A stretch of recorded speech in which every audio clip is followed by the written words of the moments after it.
O Senhor esteja convosco. Proclamação do Evangelho de Jesus Cristo, segundo Marcos. Naquele tempo, Jesus entrou de novo na sinagoga. Havia ali um homem com a mão seca. Alguns o observavam para ver se haveria de curar em dia de sábado, para poderem acusá-lo. Jesus disse ao homem de mão seca: levanta-te e fica aqui no meio. E perguntou-lhes: é permitido no sábado fazer o bem ou fazer o mal? Salvar uma vida ou deixá-la morrer? Mas eles nada disseram. Jesus então olhou ao seu redor, cheio de ira e tristeza, porque eram duros de coração, e disse ao homem: estende a mão. Ele a estendeu, e a mão ficou curada. Ao saírem, os fariseus, com os partidários de Herodes, imediatamente tramaram contra Jesus a maneira como haveriam de matá-lo. Palavra da salvação.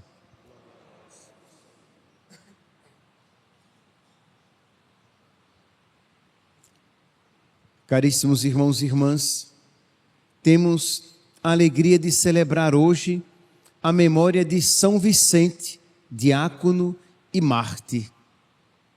São Vicente, muito conhecido, tem muitos devotos na Espanha, seu país de origem. Nasceu em Huesca e foi educado em Saragoça. Muitos devotos na França, em Portugal. Recordemos que quando os portugueses chegaram ao Brasil, a primeira vila que eles aqui fizeram, deram o nome de Vila de São Vicente. Então é este São Vicente aqui nós estamos hoje celebrando. Pois bem, então São Vicente nasceu em Huesca, seus pais eram cristãos, católicos, e ele foi educado em Saragoça pelo bispo Valério. Cresceu, foi ordenado por esse bispo, foi feito diácono e seu pregador, porque Valério não falava com nitidez, era gago, era extremamente gago. E como era permitido que o diácono assumisse essa função, o diácono Valério então era o seu pregador. Pois bem, mas lembremos-nos, estamos naquele período em que o cristianismo, em que ser cristão era crime. Estamos aqui no período século II, III, iniciozinho do século IV, em que os cristãos eram perseguidos por causa disso. Mas em que consistia precisamente o crime de que eram acusados os cristãos? Eles eram criminosos porque eles não reconheciam as outras divindades, as outras religiões. Se os cristãos na época dissessem aquilo que nós impiamente dizemos com tanta facilidade: toda religião é boa, gente. O que vale é que nós sejamos pessoas de bem. Ora, se os cristãos da época dissessem o que dizem aqueles que se pensam cristãos hoje em dia, eles não morreriam. Mas os cristãos destes séculos sabiam que se Jesus Cristo, se o Filho de Deus, se a segunda pessoa da Santíssima Trindade se fez homem, desceu à terra, se fez homem, fundou uma religião, só esta merece o distintivo de boa e verdadeira. Então a única religião boa, a única religião verdadeira é aquela fundada pelo próprio Deus aqui na terra. Se foi Ele quem a fundou, quem a criou, só ela é verdadeiramente boa, verdadeiramente verdadeira. Pois bem, só ela é verdadeiramente boa, só ela é verdadeira. Pois bem, então, diz que o diácono era o pregador e um juiz pagão estava passando por Saragoça e ouviu falar daquele bispo e daquele diácono e procurou encontrá-los e, encontrando-os, os prendeu. Foram presos e, de imediato, este juiz tentou ganhar-lhes a simpatia, tentando persuadi-los a: olha, se vocês prestarem um culto público às divindades da nação, do império, vocês serão cidadãos, homens de bem. E em que consistia isso? Que eles lançassem na grande fornalha dos deuses uns 3 grãos de incenso. Era um ato público, mas eles estavam dispostos a isso de maneira alguma fazerem. Por quê?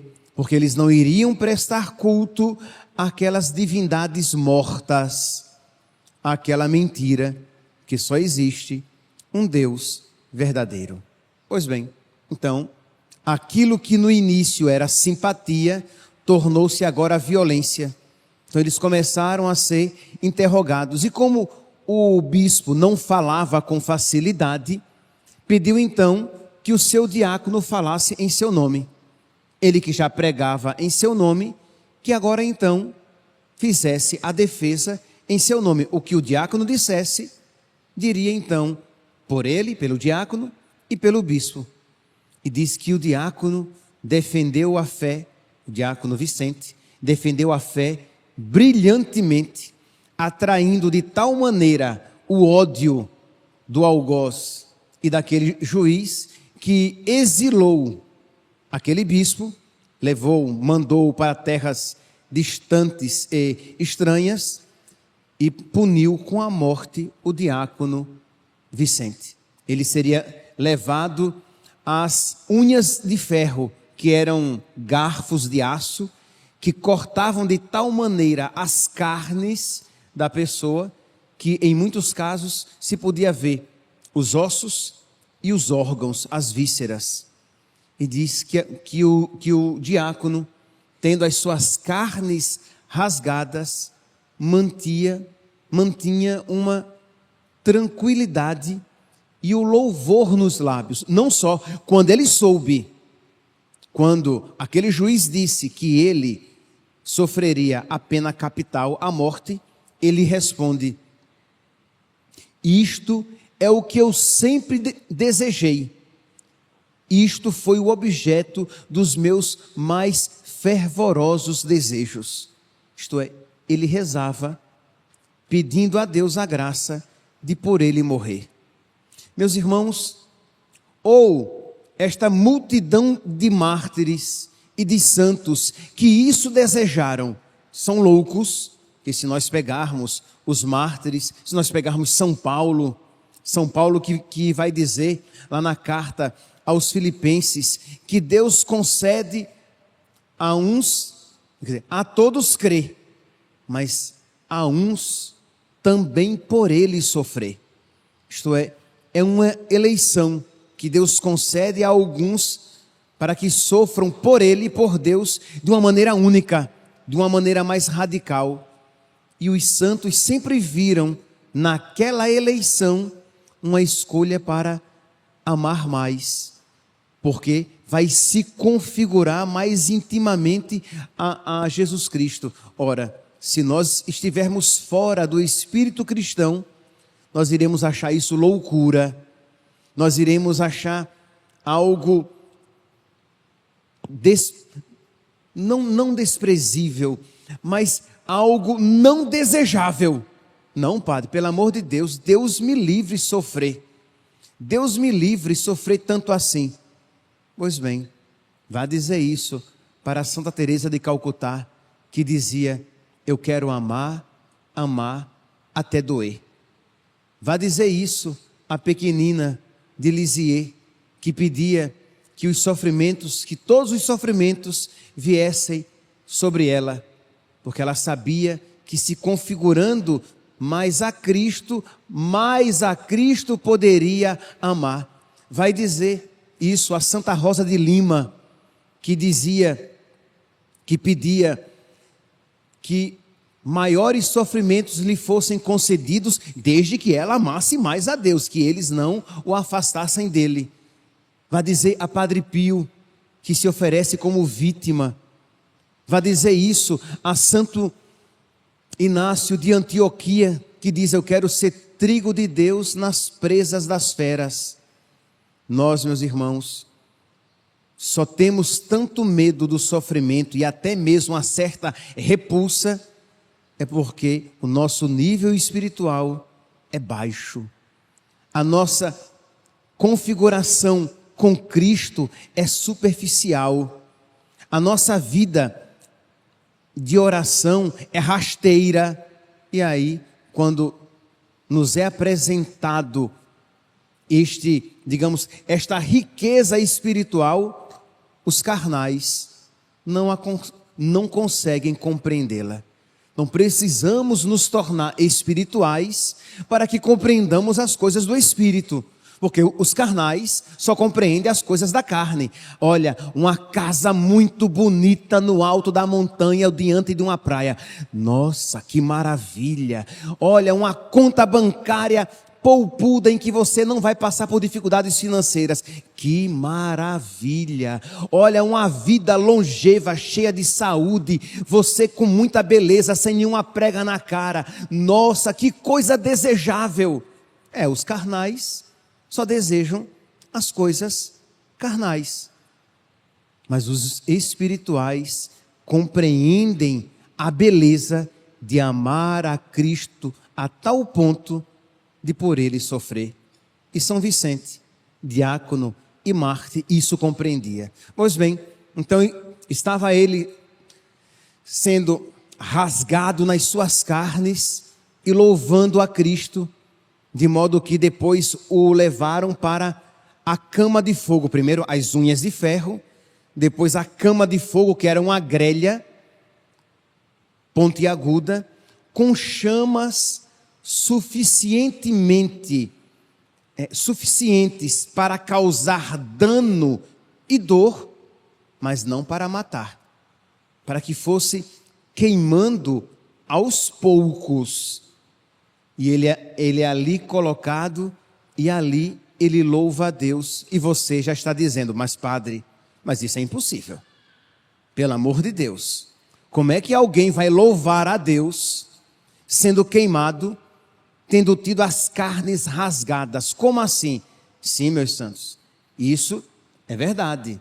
Não é uma graça, não é uma realidade humana, mas é uma graça que Deus concede àqueles que com Ele se unem. Santo Agostinho tem uma homilia sobre São Vicente, quer dizer, ele tem várias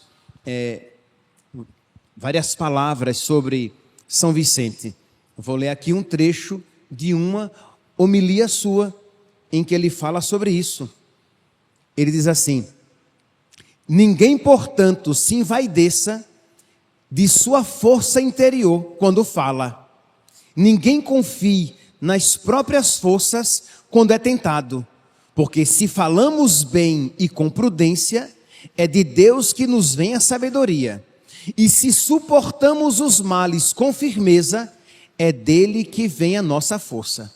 Então, primeira coisa, lembre-se que ele era pregador, né? São Vicente era o pregador do bispo. Então, Santo Agostinho diz: se você falar bem, com sabedoria, isso vem de Deus. E se você suporta com paciência, sem perder a fé, os sofrimentos, isso vem de Deus também. Só que não esperemos nós grandes sofrimentos, terríveis sofrimentos, para suplicar a graça de Deus. Peçamos a graça de Deus para sofrer como cristão, como católico, para sofrer amando os sofrimentos cotidianos e pequeninos da nossa vida. São pequeninos porque comparados a estes grandes, mas não indolores. São sofrimentos que nos custam, são sofrimentos que nos tentam a perder a paciência, a devoção, a piedade a Deus. Então peça ao nosso Senhor a graça de unir-se a Ele nos sofrimentos da sua vida, de modo que, se você se unir com amor a nosso Senhor, nos pequenos sofrimentos da sua vida, isso se tornará caminho da sua santificação. Ao mesmo tempo, se os pequenos sofrimentos da sua vida fazem com que você esfrie na sua fé, na piedade, na devoção, na virtude, isso vai fazendo com que você se afaste cada vez mais de nosso Senhor e coloque, inclusive, a sua salvação em risco. Pois bem, continua Santo Agostinho. O mundo conduz uma dupla batalha contra os soldados de Cristo. Primeiro, os afaga para agradá-los, isto é, nos concede ilusórios prazeres para que nós nos entreguemos a Ele. Não conseguiu? Aterroriza-os para quebrá-los. Começa a colocar medo e terror no nosso coração. Foi aquilo que aconteceu com São Vicente. Primeiramente, aquele juiz tentou agradá-los, a ele e ao seu bispo, tentando persuadi-los a jogar aqueles incensos lá na fornalha e serem cidadãos de bem. Quando eles se negaram, começou então a tortura. Afaga-os para enganá-los, aterroriza-os para quebrá-los. Que o nosso bem-estar não nos preocupe e não nos assuste a maldade alheia, porque o mundo está vencido por Cristo. Isto é, que nós não neguemos a nossa fé por algum benefício deste mundo, que o nosso bem-estar não nos preocupe e não nos assuste a maldade, porque nosso Senhor disse: no mundo tereis tribulações, mas coragem, eu venci o mundo. Se neste martírio, ele se refere aqui ao martírio de São Vicente, se neste martírio se considera apenas a capacidade humana para suportá-lo, o fato torna-se incompreensível. Se você vê São Vicente sofrendo dessa maneira e você considera apenas a força humana, ou aquilo é mentira, ou é algo impossível de se compreender. Mas, se nele se reconhece o poder divino, nada há que admirar. Isto é, quando nós vemos São Paulo com as pernas presas, depois de ter apanhado, cantando louvores a Deus. O que é que isso aqui, meus irmãos, ensina a cada um de nós? É possível sofrer e continuar amando o nosso Senhor. É possível passar por grandes dificuldades e crescer a cada dia na fé, na piedade, no amor a nosso Senhor. É possível ter uma vida muito difícil, sofrendo doença, humilhação, dificuldades. É possível passar por todas essas cruzes e se configurar cada vez mais a nosso Senhor, encontrando nele a consolação da sua vida. Mas isso só é possível se você se unir a nosso Senhor por meio da oração. Se você gastar tempo para se encontrar com nosso Senhor na oração, aí a palavra pregada será acolhida pelo seu coração. Não será uma palavra estranha. Aí o sacramento recebido vai frutificar, né, em santidade na sua vida, vai lhe trazer luz, vai lhe trazer, se assim a Deus aprouver, consolo para aqueles momentos de dificuldade. Aí o exemplo dos mártires e dos santos vão atraí-lo. Você vai sentir vontade, desejo de se configurar a Cristo à maneira dos santos, dos mártires. Mas se você não reza e você ouve uma história semelhante, só incute no seu coração indiferença, descrença ou repulsa. Isto é, será mesmo que isso é verdade? Ou indiferença, você ouve e aquilo não reverbera em você. Ou então um medo terrível. Misericórdia, eu não vou conseguir. Então eu tenho medo da cruz. Você acaba de Cristo se afastando. Mas quando você se une a nosso Senhor na oração cotidiana, oferecendo a nosso Senhor os sofrimentos cotidianos pequeninos, as pequenas contrariedades, você oferece a Jesus e diz: Jesus, eu vou viver esta pequena contrariedade com amor por ti, porque eu quero te amar mais. E aí você recebeu uma palavra enviesada do seu marido ou da sua esposa, e você diz: Jesus, eu vou viver isso com virtude, porque eu te amo e porque eu quero te amar mais. E aí você percebeu que hoje não tem carne, não tem frango, não tem peixe, você vai comer ovo e às vezes nem ovo tem, e você vai comer, ao invés de ficar reclamando, você vai dizer: Jesus, eu vou viver esta dificuldade, que eu viveria de qualquer jeito, mas com amor no coração, com amor a ti, me configurando a ti, porque eu te amo, para que eu te ame mais. E aí você vai fazer uma obra de caridade a alguém, algo até que lhe custa um pouco. Você faz isso e diz: Jesus, eu vou fazer isso porque eu te amo, para que eu te ame mais. E aí você acorda de manhã cedo para vir à missa, ou você vai rezar o seu texto e está com a dorzinha de cabeça ou com a preguiça, e você mesmo assim você vai rezar, e você mesmo assim você vai acordar para ir à missa, e você diz: Jesus, eu vou fazer este pequeno sacrifício porque eu te amo, para que eu te ame mais.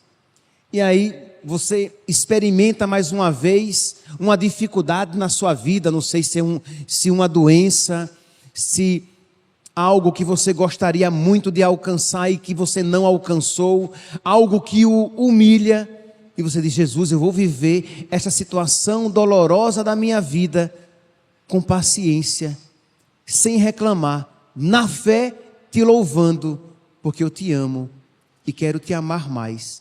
E pouco a pouco, essas realidades que de início talvez não tenham muito significado para você, o Espírito, que é luz, que é Espírito de sabedoria, vai lhe dando cada vez mais a capacidade de compreender com mais profundidade aquelas palavras que você de início dizia num vislumbre, tendo uma compreensão bem superficial. Porque imagine, se você oferece a Deus aquela pequena penitência, aquele pequeno sofrimento, você ainda não está vendo a grande fonte de graças que ali está escondida. Então você de início, movido pelo Espírito, você diz: Jesus, eu vou viver isso porque eu te amo, porque eu quero te amar mais. E a cada dia você vai vendo como aquilo de verdade é uma fonte de amor para que você ame cada vez mais nosso Senhor. Que São Vicente, meus santos, interceda por todos nós, para que nós descubramos e amemos cada vez mais esta fonte de graça que é o sofrimento unido a nosso Senhor Jesus Cristo crucificado. Louvado seja nosso Senhor Jesus Cristo, para sempre seja louvado.